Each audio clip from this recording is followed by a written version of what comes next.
Bakit po ang mga iglesia hindi naniniwala na Diyos si Kristo? Bakit ang mga iglesia ay hindi naniniwala si Kristo ay Diyos? Pinapaliwanag naman natin, ayaw makinig, wala na tayong problema yan. Ito nga ang sagot yan, tingnan natin.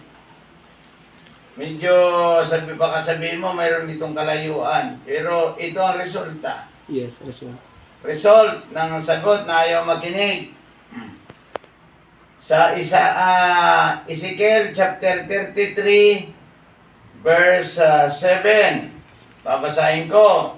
Ikaw tao ang ginawa kong bantay ng Israel.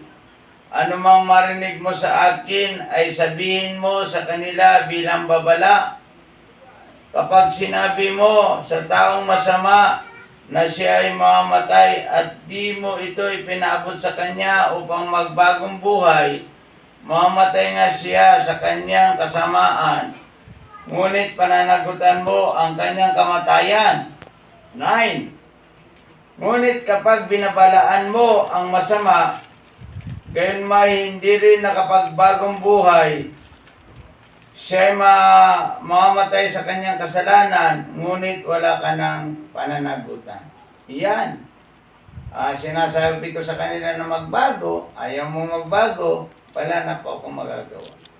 Okay. Yan ang ibig sabihin niya.